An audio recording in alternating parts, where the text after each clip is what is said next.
하나님 말씀은 에베소서 4장 25절부터 32절까지 말씀입니다.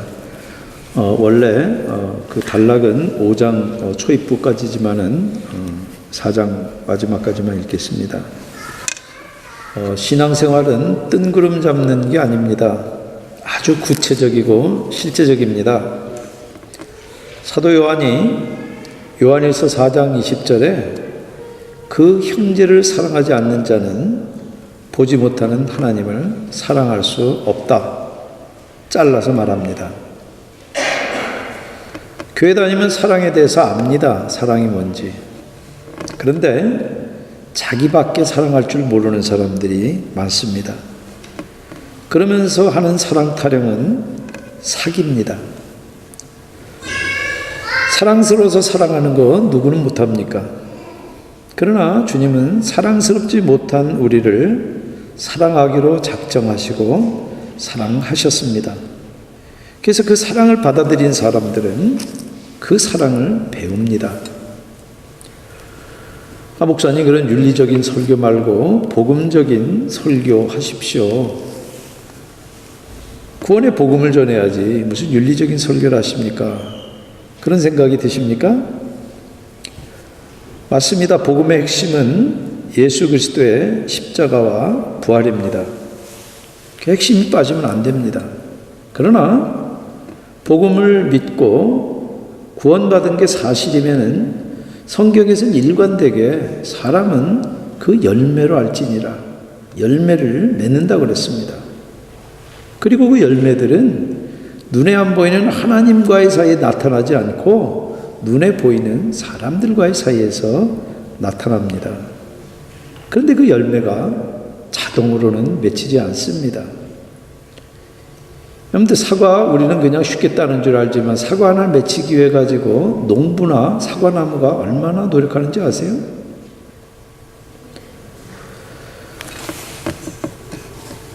사도 바울의 표현처럼 옛사람을 벗어버리고 새사람을 입을 때 그 열매를 맺게 되는 것입니다. 하나님 말씀 에베소 4장 25절부터 32절까지 제가 홀수절, 여러분들 짝수절 이렇게 교독하시겠습니다. 그런즉 거짓을 버리고 각각 그 이웃과 더불어 참된 것을 말하라. 이는 우리가 서로 지체가 됨이라.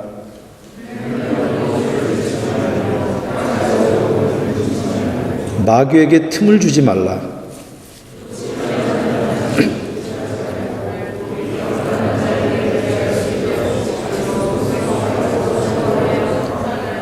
무릇 더러운 말은 너희 입 밖에도 내지 말고 오직 덕을 세우는 데 소용되는 대로 선한 말을 하여 듣는 자들에게 은혜를 끼치게 하라.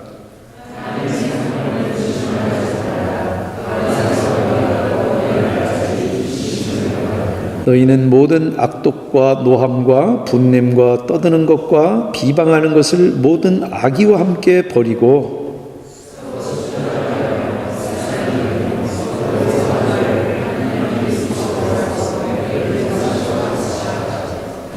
기도하시겠습니다. 성령 하나님, 이 시간 저희들이 윤리 강의가 아니라 살아계신 하나님의 음성을 듣기를 원합니다. 주님, 우리들의 높아있는 마음들, 우리들의 상식들 십자가 앞에 내려놓게 하시고 주님의 그 높고 정결한 말씀이 우리 심령에 넘치고 흘러들어와 우리들로 견딜 수 없게 해 주시옵소서. 우리를 다듬어 주시옵소서. 우리를 주님의 장성한 분량에까지 자라도록 성령 하나님 이 시간 역사하시고 특별히 우리 교회 가운데 구도자들 많이 계십니다. 성령 하나님께서 이 말씀으로 친히 들을 수 있도록 주님이 말씀하시옵소서. 예수님의 이름으로 기도합니다. 아멘.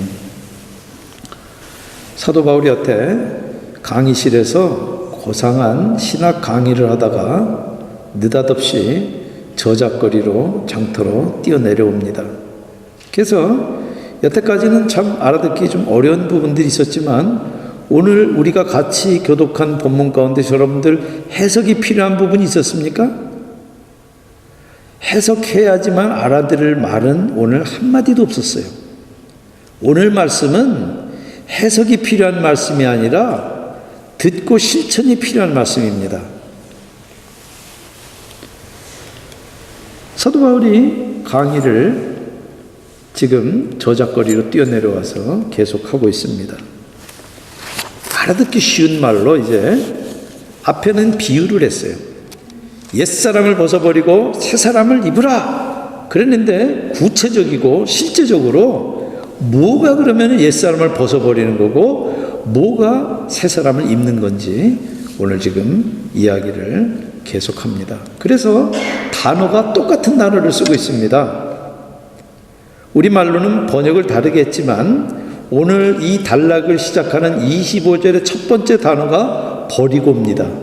근데 22절에 옛사람을 벗어버리고 하고 두 단어가 같은 단어입니다.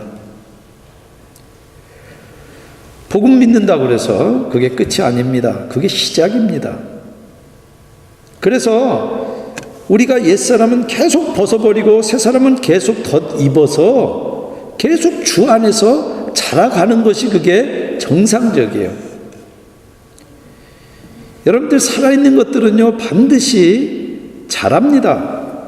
여러분들이 뭘 지금 식물을 사다가 물을 주는데 맨날 똑같으면은요 그건 뭔가 문제가 있는 거예요. 그거 살아있는 게 아닙니다. 존 스타트 목사는 오늘 이 본문에서 세 가지 특징을 찝어냅니다. 첫 번째가 모두 대인관계라는 거예요. 거룩이라고 하는 것은 사람 사는 세상을 벗어나서 체험하는 신비한 체험이 아니라는 거예요. 저작거리에서 거래할 때, 학교 라이드 할 때, 그리고 가르치고 배울 때 그때 드러난다는 것입니다. 그리고 두 번째로는 서로 짝이 있습니다. 벗어버려야 되는 옛사람의 그 어떤 태도가 있다 그러면은 다시 덧입어야 되는 새사람의 태도가 서로 짝꿍으로 지금 맺어져 있습니다. 세 번째, 각각 그러는 이유들이 다 있습니다. 어떤 이유는 여기 명시적으로 본문에 나와 있지만 어떤 이유는 나와 있지 않아도 우리들이 논리적으로 충분히 유추가 가능한데 전부 다 이유가 있습니다. 그리고 예수님과 사도들의 가르침에는 일관되게 도그마와 케르모가 연결되어 있습니다. 교리와 함께 반드시 교리는 교리로 끝나지 않고 삶으로 하나로 통합되어 있습니다. 근데 뭘 버려야 됩니까? 25절 거짓을 버려야 됩니다. 우리가 거짓하면은 참말 거짓말 사실 우리들이 명확하게 이 규정하기가 쉽지 않습니다. 우리 거짓하는 거는 다 나쁩니까? 그러면 축구 선수가 페인팅 모션으로 슈팅해가지고 골이 나면 그 노골입니까? 강도가 와서 협박하는데 그러면은 우리가 참말해야 되니까 그냥 강도가 원하는 대로 그냥 좋은 말 어디 숨겼냐 그러면 여기 있다고 다 내줘야 됩니까? 참과 거짓을 구분하는 것은, 판단하는 것은 궁극적인 가치의 옳고 그름에 딸려 있습니다. 이 말이 공산주의가 이야기하는 것처럼 목적이 수단을 정당화한다는 이야기는 아니에요. 그러나 분명한 것은 궁극적인 목적에 의해서 참과 거짓이 구분됩니다. 그래서 성경에서는 로마서 1장 25절에 우상 숭배를 으뜸된 거짓으로 꼽습니다. 우상 숭배 그러면은 무슨 상이나 이런 것들, 뭐 이 선앙당이나 이런 거 생각하는데 여러분들 제일 큰 우상이 뭡니까? 나예요. 여러분들 왜 거짓말합니까? 나를 위해서 거짓말하는 거예요. 여러분들 예수님에게 속한, 그래서 진리를 따르는 사람은 그들이 속한 공동체에서 진실을 말해야 돼요. 그리고 믿을 만한 사람이라는 평판을 들어야 됩니다. 근데 이 이민 사회에서 격언이 있습니다. 한인들끼리 거래할 때는 반드시 변호사를 써라. 그리고 한인 교회에서 거래할 때는 변호사를 2배로 써라. 교회를 물론 악하게 이용하는 사람들이 많기도 하지만 지금 교회라고 하는, 그래서 정말 하나님의 새로운 사회, 새로운 구속된 공동체, 거룩한 공동체라고 하는 그 공동체에 대한 사회적인 인식이 지금 그런 정도입니다. 그런데 왜 그런다고 이유를 뭐라고 듭니까? 우리가 서로 지체가 됩니다. 교회는 그리스도의 몸입니다. 그래서 거짓말은 그리스도의 몸에 급소를 찌르는 비수예요. 여러분들, 성도들의 교제는 신뢰 위에 세워지고 신뢰는 진리 위에 세워지기 때문에 그렇습니다. 뭘 버려야 됩니까? 26절에 분을 내도 죄를 짓지 말아야 됩니다. 여러분들, 분도 의분이 있고 악한 분노가 있습니다. 여기 31절 같이 노함, 이런 것들은 버려야 되는 악한 분노입니다. 그런데 주님도 진노하셨어요. 예루살렘 성전에 가서 거기서 비둘기를 파는 자들, 동전 바꿔주는 사람들 좌판 엎어버리고 분노하셨어요. 우리들이 배워야 되는 선하고 참된 분노도 있습니다. 오늘날 같이 죄와 타협하고 악한 세상에 우리가 참고 넘어갈 것이 아니라, 그래서 정말 억울한 사람들이 눈물을 흘리고 피눈물을 흘리고 있는데 그거 그냥 넘어가는 것이 아니라 거기에 맞서야 돼요. 그런 의분도 없는 것은 그리스도인이 아니에요. 죄를 미워하신 주님처럼 그분의 백성이면 당연히 의로운 분노는 있어야 됩니다.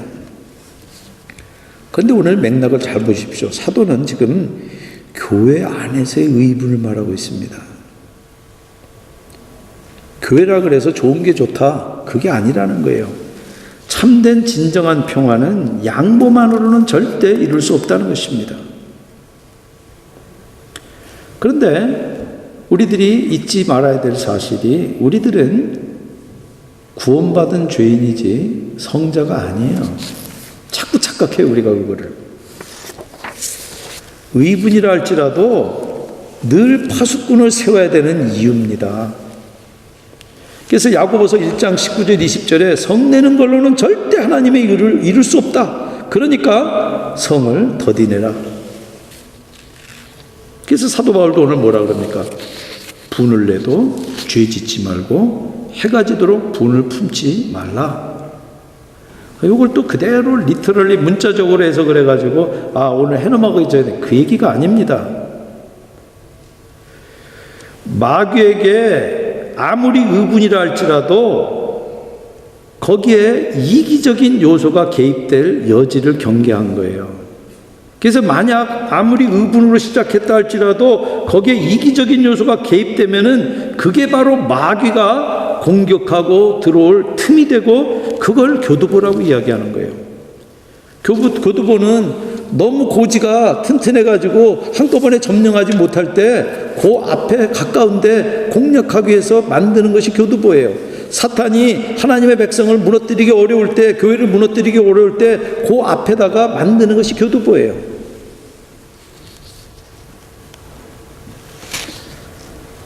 여러분들, 의분과 그리고 악한 분노 사이의 경계가 얼마나 미묘한지, 그리고 처음에는 의분으로 시작했다가 그게 어느새 자기 이익으로 둔갑되는지 지금 사도 바울이 그거를 너무 잘 아는 거예요. 자기 자신도 자기를 알기 때문에 그래요. 마귀는 귀신같이 알아요. 그래서 마귀예요. 그래서 마귀는 성난 사람 곁에 가만히 붙어 있다가 틈을 노려서 교회를 깨도록 자극시키고 의분으로 시작된 일에 이기적으로 개입하도록 만들어버립니다.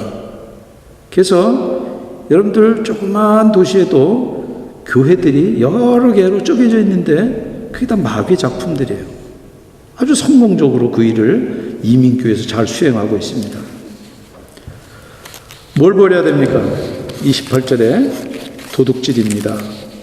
십계명의 6번째, 남의 소유를 훔치는 것뿐만 아니라 탈세하는 것, 종업원을 학대하는 고용주나 돈을 받고 일을 제대로 하지 않는 피고용인이나 똑같이 도둑질입니다.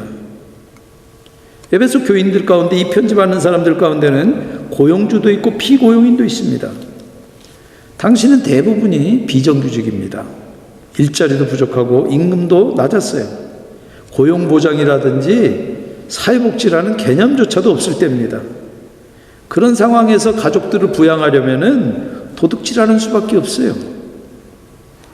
그런데 사도 바울은 아직 너희들이 도둑질하면은 누구든지 무슨 이유든지 더는 도둑질하지 말아라.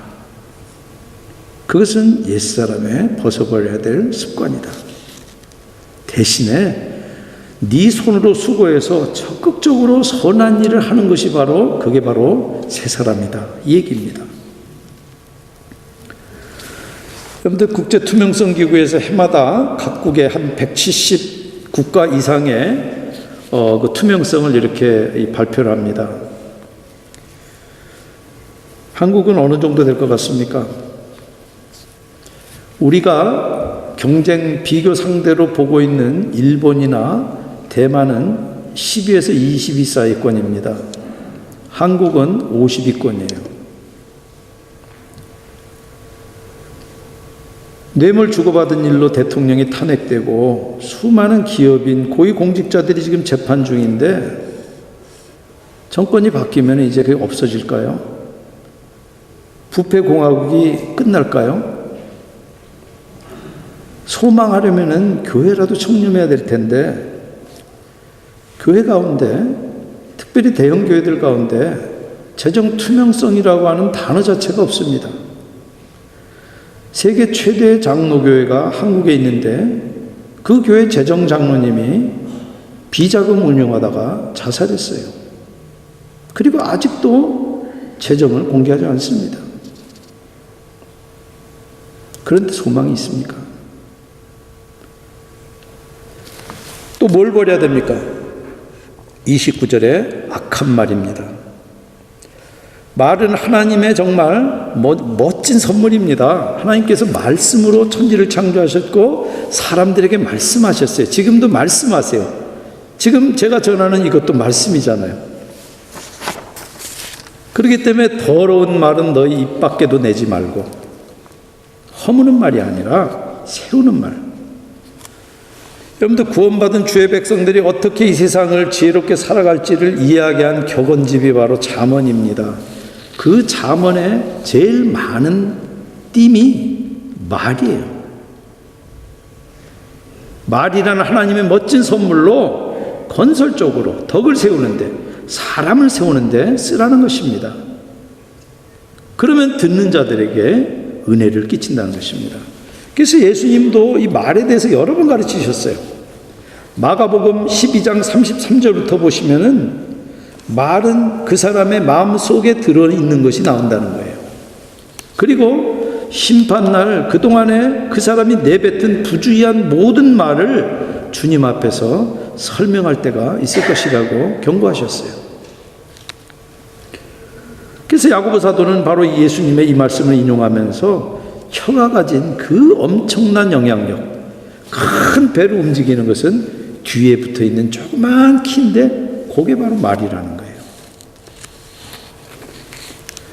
그런데 새 사람이 맞다면은 새 사람은 반드시 새로운 대화법을 가지고 있는 것이 정상입니다. 그래서 말과 글로 함부로 댓글 달아서 사람들에게 상처 주고 정말 사람들 길을 꺾는 말이 아니라 격려하고 돕고 성원하고 위로하고 세워주는 그런 새로운 화법이 바로 새 사람의 화법이에요. 잠언 12장 18절에 칼로 찌름같이 함부로 말하는 자가 있거니와 지혜로운 자의 혀는 양약과 같으니라. 또 뭘 버려야 됩니까? 30절에 보시면은 바울이 이 대목에서 느닷없이 지금 다른 부분에서는 뭘 버리고 덧입고 하는데 여기서는 성령을 근심하게 하지 말라. 이게 파격이 들어가 있어요. 왜 그럴까? 그래서 이 본문 전체를 보니까 본문에 어떤 이 보이지 않는 이 축들이 이렇게 있습니다. 바울은 지금 계속해서 인간들의 어떤 윤리적인 행위의 이면에서 그런 행위를 하도록 작용하고 있는 보이지 않는 인격적인 존재들의 활동을 의식하고 있어요. 그래서 27절에 마귀에게 교두보를 내주지 말라 경계하는 거예요. 그리고 그 반대축으로 성령을 근심하게 하지 말라, 이것을 촉구하는 겁니다. 마귀에게 복종할 것인지 성령에게 복종할 것인지. 그럼 뭐가 성령을 근심하게 합니까? 성령은 푸니마토스 하기오스, 거룩한 영이에요. 거룩하지 못한 것을 근심합니다. 더러운 것, 악한 것, 추잡한 것들을 근심해요. 그리고 4장 4절에 한 성령이에요. 분열되는 것을 근심하십니다. 그래서 교회가 정결하고 하나 된 것은 바로 교회가 바로 성령 공동체이기 때문에 그렇습니다. 그리고 만약 그 교회가 성령 공동체라 그러면은 반드시 그 교회는 정결함과 함께 하나됨이 나타나야 되는 거예요. 그리고 성령은 진리의 영이에요. 그래서 거짓말할 수가 없습니다. 말을 그릇되게 사용하면은 성령이 근심하십니다. 이유를 뭐라고 이야기합니까? 성령 안에서 우리가 구원의 날까지 인치심을 받았기 때문에. 인치심이라고 하는 얘기는 이 로마 시대에는 이 총독이나 황제가 이렇게 반지를 끼고 있습니다. 그래서 반지를 밀랍으로 되어 있는 데다가 이렇게 찍으면 그게 도장입니다. 그래서 예수님의 무덤에도 봉인을 한 다음에 거기다가 총독이 인을 찍었습니다. 그래서 누구든지 이 인을 띄는 자는 목숨으로 그 대신한다, 그 뜻입니다. 인치심은, 하나님의 인치심은 성도로서의 삶을 시작할 때 일어나요. 그리고 성도들 속에 살아계신 성령 하나님이 바로 하나님의 인치심이에요. 인치심은 소유권을 드러내는 겁니다.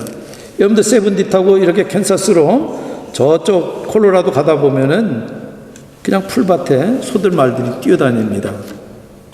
그 야생마거나 야생소가 아닙니다. 다 주인이 있습니다. 궁둥이에 보면은 불로 인들을 꽉 찍어놨습니다. 그래서 그냥 소가 아니라 미스터 스미스의 소예요. 성령 하나님이 바로 너는 내 것이다, 지렁이 같은 야곱아 내가 너를 지명하여 불렀나니 너는 내 것이라라고 인을 확 찍은 것이 바로 우리 안에 계시는 성령입니다. 그래서 우리는 이미 에베소서 1장 7절에 이미 구원 받았어요. 그러나 여기 또 본문의 구원의 날이라고 하는 것은 우리가 구원받았지만 어떻습니까? 우리 속에 악한 마음이 없습니까? 우리는 맨날 이 바른 말만 하고 삽니까? 우리 가운데 누처고 악한 것 있잖아요. 그러나 더 이상 그런 것들이 없이 완전히 구속될 때, 그 종말의 때가 있는데 그때가 바로 구원의 날이에요. 그때까지 우리를 인치시는 분이 바로 성령 하나님입니다. 그래서 처음 구속돼서 인쳐서 언제까지 그 소유권이 완전하게 시큐되느냐면 우리들이 완전히 구원받을 그때까지. 그래서 이 처음과 그 마지막까지 그 사이에는 점점 예수 그리스도를 닮아가는, 그리스도의 장성한 분량까지 닮아가는 과정이에요. 그것을 우리가 sanctification, 성화라고 이야기합니다. 그 사이에 성령 하나님이 바로 너는 내 것이다라고 하는 소유권으로 나타나고 실제로 소유권을 행사하세요. 그렇기 때문에 우리가 성령의 소유면은 성령을 근심시키지 않도록 주의해야 됩니다. 여러분들 근심 언제 합니까? 아들이 말썽 부리면 근심하잖아요. 말로는 저놈 새끼 호적에서 파버린다 그러지만은 자식을 어떻게 그렇게 합니까? 못하잖아요. 호적에 판다 한들 그 자식을 어떡합니까? 그럴 때 근심하는 거예요. 성령 하나님은 우리 안에 들어오셔서 우리를 구원하시고 구속의 날까지 끌고 가실 때 우리들이 하나님이 기뻐하지 않는 그런 삶들을 살아갈 때 그때 그렇게 근심하신다는 거예요. 그 말은 다른 말로 이야기하면은 성령 하나님이 들락날락하는 분이 아니라는 거예요. 우리 안에 계시면서 우리를 구원의 날까지 하나님의 것으로 끌고 가시는데 그때 우리들이 거역하면은 성령은 근심하지만 우리는 즐거울까요? 예수 믿는 사람들이 세상하고 짝하면서 세상적으로 살면은 즐거울까요? 믿기 전에는 즐거웠어요. 믿는다면 하나도 안 즐거워요. 여전히 즐거우면은 뭔가 문제가 있는 거예요, 지금.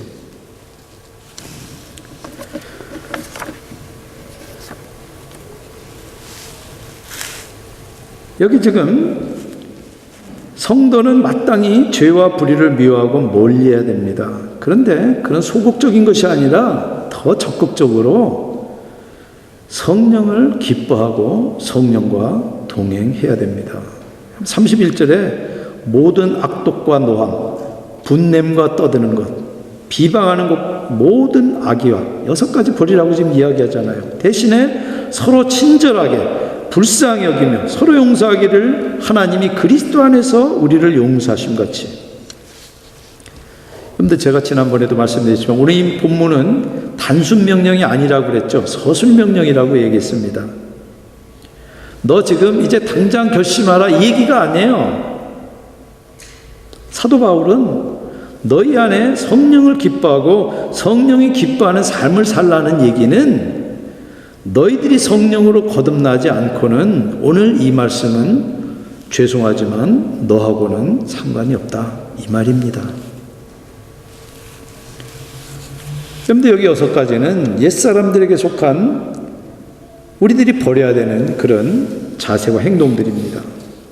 저는 그것들을 설교하면서 더 이상 입에 담고 싶지도 않습니다.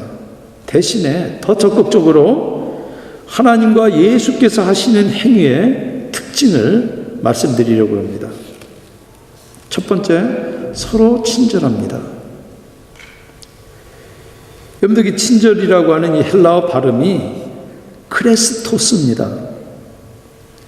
예수 그리스도 할 때 그리스도가 헬라어로 크리스토스입니다. 한자만 다르고 다 똑같죠. 크리스토스, 크레스토스. 의도적으로 바울이 쓴 겁니다.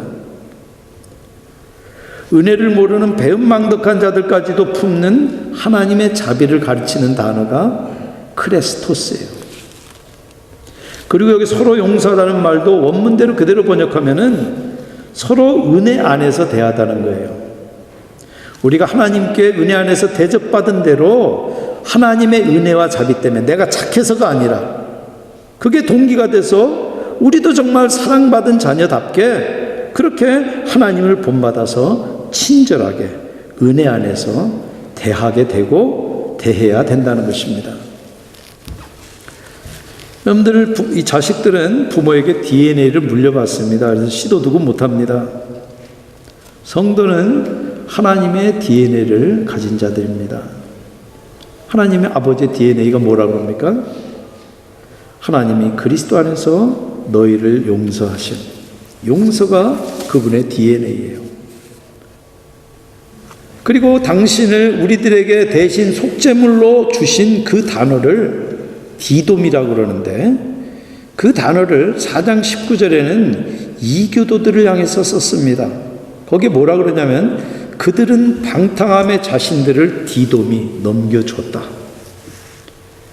그런데 그리스도인들은 그리스도처럼 사랑의 자신들을 디돔이 넘겨주라 이 말입니다. 그게 바로 하나님의 DNA이고 그게 바로 성령을 기뻐하는 삶입니다.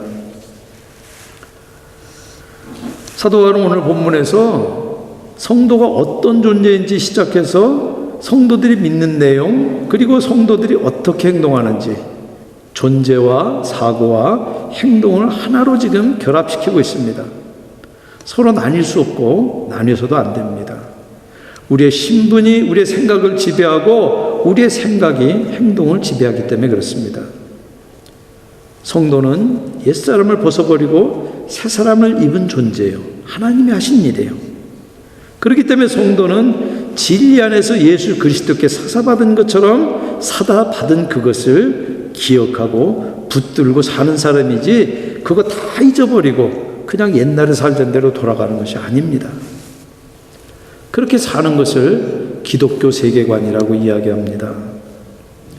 신앙생활은 앵무새처럼 교리 몇 가지 외우고 뭐 하고 뭐 안 하고 그게 신앙생활이 아닙니다. 자기 자신과 자기 지위를 기독교적으로 생각하고 마음을 매일 새롭게 해서 정말 사사받은 그것을 삶의 현장 가운데 적용하는 것이 그게 바로 기독교 세계관이에요. 그런데 거룩이라고 하는 것은 절대 3박 4일로 되지 않는과 동시에 요행수로 절대 되지 않습니다.